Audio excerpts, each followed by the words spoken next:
नमस्कार मेरे दोस्तों, नमस्कार। कैसे हैं आप लोग? एक बार जल्दी से आ जाइए, जुड़ जाइए। फिर मैं आज आप लोग का जो ये बेहतरीन सा इंपॉर्टेंट सेशन है वो लेकर आ गया हूं। जैसा कि आप सभी लोग को पता है कि ग्रुप डी का जो है आप लोग का नोटिफिकेशन आ गया है। और ग्रुप डी के नोटिफिकेशन में एक जो सबसे बड़ा सवाल आप लोग के मन में आता है वो ये आता है कि सर हमें काम क्या करना होगा या हमारी जॉब प्रोफाइल क्या रहने वाली है, कौन कौन सी पोस्ट इसके अंदर हैं। ऐसे जितने भी आप लोगों के डाउट हैं वो मैं इस वीडियो के अंदर जो है आप लोग को कंप्लीट करने वाला हूं कि जॉब प्रोफाइल क्या है, किस पोस्ट पर क्या काम करना होता है। मैं आप लोग को प्रॉपर हर पोस्ट का वर्क बताऊंगा और आप लोग इस वीडियो को देखने के बाद ये डिसाइड कर सकते हो कि आप किस पोस्ट के लिए जाना चाहते हो। क्योंकि अगर आप लोग सही पोस्ट का प्रेफरेंस भरते हो, अगर आप लोग सही से पोस्ट सेलेक्ट करते हो तो डेफिनेटली आप लोग को फायदा होगा, आपको अच्छी पोस्ट मिल जाएगी।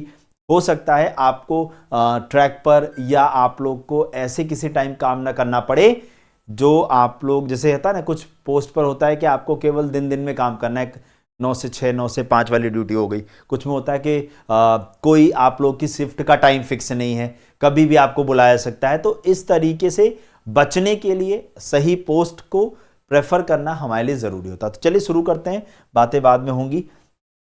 सबसे पहली बात तो ये कि आप लोग का जो नोटिफिकेशन है, आप लोग का अप्लाई डेट जो है वो 21 जनवरी से स्टार्ट होगा और 20 फरवरी फॉर्म को भरने की लास्ट डेट रहने वाली है आप लोगों की, ठीक है। उसके बाद अगर मैं बात करता हूं किसकी, सिलेक्शन के प्रोसेस की, इस बार जो वैकेंसी आ रही है बेटा वो 22,000 से ज्यादा पदों पर वैकेंसी निकाले जाने वाली है। और आप लोग का जो सिलेक्शन का प्रोसेस है वो एक सीबीटी होगा, उसके बाद फिजिकल होगा, फिर डॉक्यूमेंट वेरिफिकेशन और फिर आपका एक मेडिकल एग्जामिनेशन होगा और ज्वाइनिंग हो जाएगी।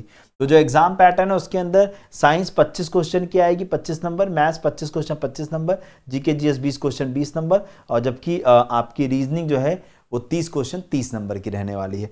यहां पर जो बेसिक पे है वो 18,000 पर मंथ है। तो आपकी इन हैंड सैलरी 27-28 हजार रुपए के आसपास, 27-28 हजार रुपए के आसपास आती है। ये 7th पे कमीशन के हिसाब से, 8th पे कमीशन के हिसाब से मैं आपको यही बताऊं तो यही 40 से 45 हजार रुपए होने के आसार लगाए जा रहे हैं, ठीक है। चलिए उसके बाद कौन कौन सी पोस्ट पर वैकेंसी निकाली गई है तो आप यहां पर देख सकते हो, जिससे आप लोग को इसकी प्रोफाइल अच्छे समझ में आ सके। तो ट्रैक मशीन की जब हम बात करते हैं तो 600 वैकेंसी यहां पर निकाली गई है। ब्रिज की बात करते हैं, असिस्टेंट ब्रिज की 600।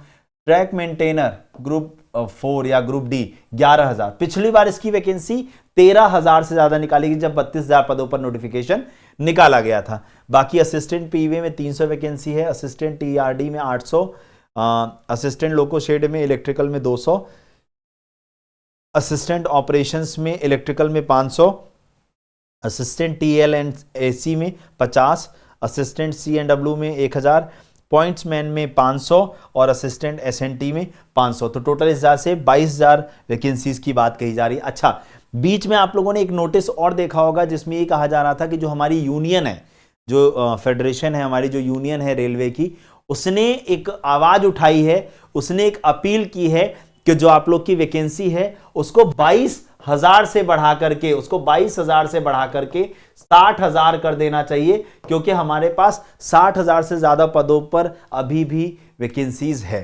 तो देखते हैं, खैर वो यूनियन है, यूनियन अपने लेवल पे बच्चों का साथ देना चाह रही है। आप लोग अपनी तैयारी करते रहो। तो चलिए शुरू करते हैं।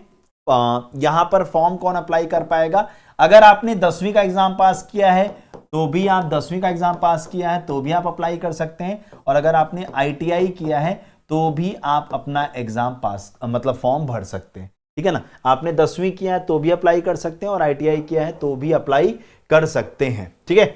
उसके बाद अगर हम यहां पर देखें, फॉर्म फीस 500 रुपए फॉर्म फीस है जनरल कैटेगरी के लिए, जनरल ओबीसी के लिए, जिसमें से 400 रुपए रिफंडेबल हो जाएगी जब आप सीबीटी दे दोगे तब। और बाकी सभी कैटेगरीज के लिए और वुमेन्स के लिए 250 रुपए फॉर्म फीस है, 250 के 250 रिफंड हो जाएगी जब आप एग्जाम दे दोगे तब। चलिए अब एक एक करके हम लोग जॉब की प्रोफाइल को समझते हैं, ठीक है। तो पहली है ट्रैक मेंटेनर की, और सबसे ज्यादा वैकेंसी इसी की होती है। इसे ट्रैकमैन के नाम से भी जाना जाता है, ठीक है ना। ट्रैक मेंटेनर की बात करते हैं तो पटरियों का रखरखाव, पटरियों की स्थिति की जांच करते हुए ट्रैक पर चलना होगा, क्लैंप, जोड़ आदि कसने प्रदान करने जैसे छोटे मोटे काम करने होंगे। पटरियों के टूटने पर नजर रखना होगा। ट्रेनों को उचित, सुरक्षित और सुचारू ट्रैक प्रदान करना होगा। ट्रैक लाइन की हर मरम्मत और रखरखाव का नजर रखना होगा। तो ट्रैक मेंटेनर का काम, ट्रैक मेंटेनर के नाम से ही क्लियर है कि ट्रैक को मेंटेन करने का काम इनका है और इसी को ट्रैकमैन के नाम से भी जाना जाता है। चलिए अगली प्रोफाइल है असिस्टेंट ट्रैक मशीन की। अगर हम यहां पर बात करें तो देखो ये इमेज के साथ आपको समझाने की कोशिश है कि ट्रैक को मेंटेन करने वाली मशीन। तो देखो सहायक ट्रैक मशीन, असिस्टेंट की जब हम बात करते हैं भूमिका क्या है, मशीनों की मरम्मत और उपकरणों का रखरखाव। कार्य क्या है, ट्रैक मशीनों के नियमित निरीक्षण और मरम्मत, उपकरणों की प्रभावशीलता को बनाए रखना, मरम्मत और ट्रैक फिटनेस का समय पर कार्यान्वयन। ठीक है ना, मतलब बीच बीच में देखते रहना कि हमें किस ट्रैक को मेंटेन करने की या उसको मरम्मत करने की जरूरत है। चलिए नेक्स्ट पे चलते हैं। नेक्स्ट है आपका पॉइंट्समैन, जिसकी दूसरी सबसे ज्यादा वैकेंसी इस बार है। इसकी लगभग 5000 वैकेंसीज की बात कही गई है इस बार और ट्रैकमैन के 11000। ठीक है, तो पॉइंट्समैन का काम देख लो क्या होता है। आपने स्टेशनों पे देखा होगा कई बार ग्रे कलर की ड्रेस पहन के कोई आता है और वो गार्ड मतलब झंडी दिखा देता है छोटे छोटे स्टेशनों पे, तो वो भी पॉइंट्समैन ही होते हैं। तो पॉइंट्समैन का काम क्या है, सिग्नल और ट्रैक पॉइंट को संचालित करना, ट्रेनों को सुचारू आवाजाही सुनिश्चित करना। डे और नाइट इनकी शिफ्ट कभी भी हो सकती है। तो मैंने ये इसीलिए लिखा है ताकि जब आप पोस्ट का प्रेफरेंस भर रहे हो तो एटलीस्ट आपको ये पता हो कि मुझे डे नाइट दोनों शिफ्ट में काम करना है या नहीं करना है और उसके हिसाब से मैं अपनी पोस्ट सेलेक्ट कर सकूं। तो हाई प्रमोशन चांसेस, इसमें सबसे ज्यादा प्रमोशन के चांसेस रहते हैं इस पर्टिकुलर पोस्ट के ऊपर। ठीक है, चलिए आगे बढ़ते हैं। आगे अगर हम लेकर चलें आप लोगों को तो नेक्स्ट है आप लोग का असिस्टेंट पीवे की बात करते हैं। हाँ, प्लानिंग वे होता है एक तरीके से असिस्टेंट। हाँ जी, परमानेंट वे, सहायक स्थायी पथ कार्य भूमिका। रोल क्या होता है, भूमिका का अवलोकन, मतलब की रिस्पॉन्सिबिलिटी क्या है, इनकी जिम्मेदारियां क्या है। ट्रैक का रखरखाव, ट्रैक मरम्मत कार्य, उसके बाद बैलास्ट और ट्रैक बेड का रखरखाव, सुरक्षा और अनुपालन, उपकरणों और औजारों का संचालन, दस्तावेजीकरण मतलब जो भी डॉक्यूमेंटेशन वगैरह है। और ट्रैक में जैसे जो ट्रैकमैन होता है वो नट वगैरह सारी चीज़ों का काम करता है और ये जैसे मान लो कोई ट्रैक चेंज करना है, उसमें कोई स्लैब चेंज करनी है, तो ये सारे काम ये करेंगे। ठीक है, चलिए आगे की तरफ बढ़ते हैं। असिस्टेंट C&W की जब हम बात करते हैं तो ये आप लोग का एक तरीके से कोच फैक्ट्री जो होती है या जहां पर हमारे कोचेस की मरम्मत की जाती है वहां पर आ जाते हैं। तो assistant carriage and wagon mechanical की बात होती है। तो भूमिका क्या है, कैरेज और वैगन से संबंधित रखरखाव कार्यों का संभालना, ट्रिप शेड्यूल और नियमित रखरखाव करना, ट्रेन की सुरक्षा के लिए ब्रेक पावर प्रमाण पत्र जारी करना, अंडर कैरेज और वैगन में खराबियों का निदान और मरम्मत करना और स्टेशन वर्क। ठीक है ना, तो यानी प्रॉपर आप लोग को ये चेक करना होगा कि हमारी जो ट्रेन के कोचेस हैं वो सही हैं, उनमें किसी प्रकार की कोई समस्या नहीं है। ठीक है, चलिए अगली पोस्ट की तरफ चलते हैं। अगली पोस्ट है असिस्टेंट लोको शेड डीजल की। जब हम बात करते हैं दिस वन, यहां पर अगर हम लोग देखें तो भूमिका है डीजल इंजन के रखरखाव को संभालना। वैसे इलेक्ट्रिफिकेशन काम बहुत तेजी से चल रहा है बट अभी भी बहुत सारे रूट ऐसे हैं जहां पर इलेक्ट्रिफिकेशन नहीं हुआ है, तो वहां पर डीजल इंजन अभी भी चल रहे हैं हमारे। तो क्या है, डीजल लोकोमोटिव्स की मरम्मत और ओवरहॉलिंग करना, नियमित रूप से लोकोमोटिव के यांत्रिक घटकों का निरीक्षण, किसी भी यांत्रिक समस्या का निदान और समाधान, मतलब कोई भी प्रॉब्लम नजर आए तो उसको सॉल्व करना ही इनका मेन काम होता है। चलिए अगली पोस्ट की तरफ चलते हैं। अगला असिस्टेंट वर्कशॉप मैकेनिकल की, ये तो यहाँ पर दिख रहा है कोच और वैगन के रखरखाव के लिए जिम्मेदार, कोच और वैगन के क्षतिग्रस्त हिस्सों की मरम्मत करना, चलने वाले यांत्रिक हिस्सों की जांच और ओवरहॉल करना, ट्रेन संचालन की सुरक्षा सुनिश्चित करने के लिए नियमित निरीक्षण। तो मतलब इस तरीके से ये सारी चीज़ों को, उसके सॉकर्स वगैरह को प्रॉपर सब काम कर रहे हैं या नहीं, इन सारी चीज़ों को चेक करने का काम इनका होता है असिस्टेंट वर्कशॉप। ठीक है, फिर है असिस्टेंट लोको शेड इलेक्ट्रिकल वाली बात, तो जहाँ पर इलेक्ट्रिकल वाले जो इंजन है वो उनकी बात होती है।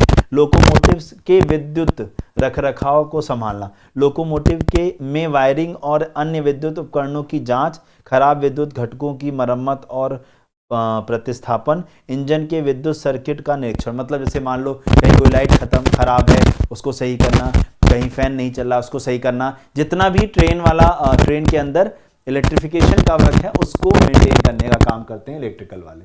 नेक्स्ट है असिस्टेंट ब्रिज का, बात करते हैं यहाँ पर पुलों के निर्माण और रखरखाव में सहायता, पुल निर्माण में सामग्री की व्यवस्था करना, पुल के डिजाइन और मरम्मत कार्यों में मदद करना, पुराने पुलों की स्थिति का अवलोकन और सुधार कार्य, टेक्नीशियन हेल्पर और फील्ड जॉब।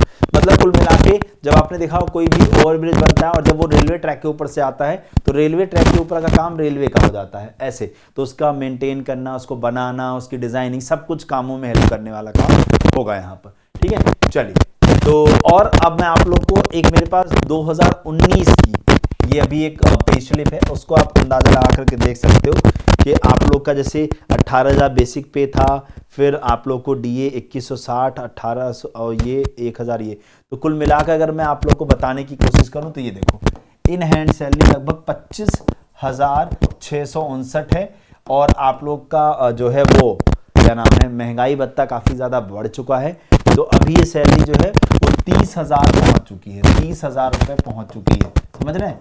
तो अब जो सैलरी है वो 2.5 गुना बढ़ेगी लगभग, जो अंदाजा लगाया जा रहा है 8th पे कमीशन में। तो सैलरी आप लोग की अभी जो बेसिक 18,000 है, ये बेसिक जो है सीधे बढ़कर के 44,000 रुपए के आसपास होने की उम्मीद है। तो ये सारा घटक जो है वो जीरो हो जाएगा, फिर उसके बाद महंगाई भत्ता बढ़ना शुरू हो जाएगा बाद में, ठीक है ना।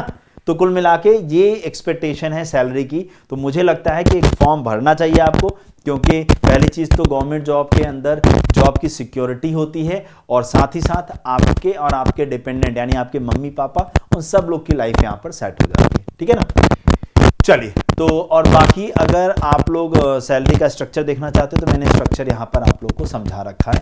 तो HRA 8 से 24% लोकेशन के हिसाब से और DA जो अभी 3060 है ये और बढ़ गया है, ठीक है। चलिए बाकी एग्जामिनेशन का पैटर्न मैंने आप लोग को बता ही दिया, 90 मिनट का समय मिलेगा और नेगेटिव मार्किंग 1/3 होती है, यानी एग्जाम का पैटर्न जो हो गया। उसके बाद आप लोग का एक फिजिकल होता है जिसके अंदर 35 किलो का वजन उठा करके आपको 100 मीटर की दूरी तय करनी होती है 2 मिनट के अंदर, हाँ बिना उस वजन को रखे। और महिलाओं आप लोग को 20 किलो का वजन उठा करके 100 मीटर की दूरी 2 मिनट में तय करनी होती है, ठीक है। 1 चांस विदाउट पुटिंग, केवल एक मौका मिलेगा आप लोगों को यहाँ पर। और उसके बाद should be able to run for a distance of 1000 metre in 5 minute 40 seconds. और मेल कैंडिडेट आप लोग को 1000 मीटर 4 मिनट 15 सेकेंड में करना होगा, ठीक है। बाकी उसका डॉक्यूमेंट वेरिफिकेशन होगा, उसके बाद आपका मेडिकल होगा और उसके बाद आप लोग की ज्वाइनिंग हो जाएगी, आपको थैंक यू कह दिया जाएगा। तो उम्मीद करूंगा कि आप लोग को मेरे द्वारा बताई गई ये इन्फॉर्मेशन, ये वीडियो बहुत अच्छी लगी होगी। अगर वीडियो अच्छी लगी, इन्फॉर्मेशन अच्छी लगी तो सबसे पहले आप चैनल को सब्सक्राइब करेंगे। चैनल को सब्सक्राइब करोगे तो मुझे अच्छा लगेगा कि हाँ आपको मेरे द्वारा बताई गई, मेरे द्वारा समझाई गई इन्फॉर्मेशन इतनी अच्छी लगी कि आपने चैनल को सब्सक्राइब करके मुझे फॉलो कर लिया है यहाँ पर, ठीक है ना।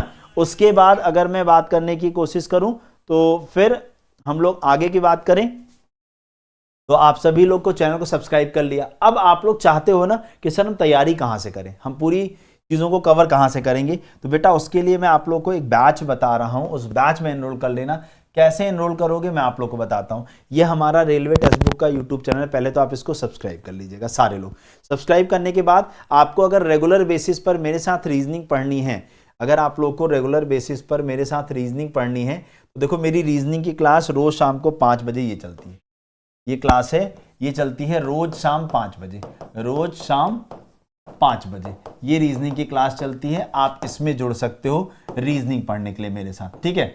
उसके बाद 6 PM पे आपकी ये जीके जीएस की क्लास चलती है और फिर 7 PM पे ये मैथमेटिक्स की क्लास चलती है। आप इसमें जुड़ करके अपना रीजनिंग, मैथ्स और जीएस कंप्लीट कर सकते हो। और उसके बाद साइंस की क्लास आपकी चलती है 8 बजे, यहां पर साइंस कवर हो जाएगा आपका, ठीक है। उसके बाद अगर मैं बताऊं, अगर आपको कोई बैच लेना है तो आप क्या करोगे, इस वीडियो के डिस्क्रिप्शन में जाओगे तो डिस्क्रिप्शन में जैसे आप लोग पहुंचते हो आप लोग को रेलवे कोर्स लिंक दिखेगा ये, और एक दिखेगा NTPC प्रज्ञान बैच। तो बेटा मैं आपको सजेशन दूं, आप ये एनटीपीसी वाला प्रज्ञान बैच ले लो। क्यों ले लो? क्योंकि इस बैच के अंदर पूरी रीजनिंग की जिम्मेदारी मैंने उठा रखी है, पूरी रीजनिंग की जिम्मेदारी। और मैं सच बता रहा हूं, गारंटी दे रहा हूं आपको, एक एक क्वेश्चन पेपर में ना मिले तो आके मेरे से कह देना, सब कुछ मिलेगा। आपको करना क्या है, बस आपको इस लिंक पे ऐसे क्लिक करना है। जैसे आप इस लिंक पे क्लिक करते हैं आपको ये बैच के ऊपर ले जाएगा। आपको सिंपली क्या करना है, आप लोग को पहुंच करके इस बैच में एनरोल करना है, ठीक है ना। ये बैच है आप लोग का, इसमें से स्क्रॉल करके नीचे जाना है, आपको पूरा स्टडी प्लान वगैरह सब कुछ यहाँ से मिल जाएगा, डाउनलोड कर लीजिएगा, ठीक है। स्क्रॉल करके ऐसे नीचे जाइएगा, ये तो best plan for your preparation. तो अब यहाँ देखो ₹1 499 तो मैं आपको सजेशन देना चाहूंगा बेटा कि आप लोग यहाँ अप्लाई कूपन पे जाना, आपको इतना पे नहीं करने दूंगा मैं। अप्लाई कूपन पे जाके यहां पर कोड लगाना है AVS, इसे लगा के अप्लाई कर देना। ये देखो 499 से कितना हो गया, 429 हो गया, जिसके अंदर देखो तो आप लोग अगले 3 महीने के लिए ये बैच आप लोग को मात्र और मात्र 429 रुपए में मिलेगा। जब कब मिलेगा, जब आप कूपन कोड क्या लगा रहे हो, जब आप कूपन कोड लगा रहे हो AV और S। अब आपको करना क्या है, मेरी बात को ध्यान से सुनिएगा। इसके अंदर आपको लाइव क्लास मिल जाएगी, उसके बाद इसमें आप लोग को क्या मिल जाएगी, लाइव क्लास के साथ साथ रिकॉर्डिंग क्लास भी मिल जाएगी। हाँ, उसके बाद आप लोग को टेस्ट सीरीज मिल जाएगी। हाँ, उसके बाद आप लोग को नोट्स मिल जाएंगे और डेली प्रैक्टिस PDF भी मिल जाएगी। समझ रहे हैं ना आप लोग, ये सब कुछ इसके अंदर मिल जाएगा। लेकिन कब, जब आप इस बैच पे क्लिक करके आप जुड़ जाओगे, किसमें, इस 3 मंथ्स वाले में। और बस इतना ध्यान रखिएगा, मात्र 429 रुपए लगेंगे, लेकिन कब लगेंगे, जब आप AVS कूपन कोड यूज करोगे तब।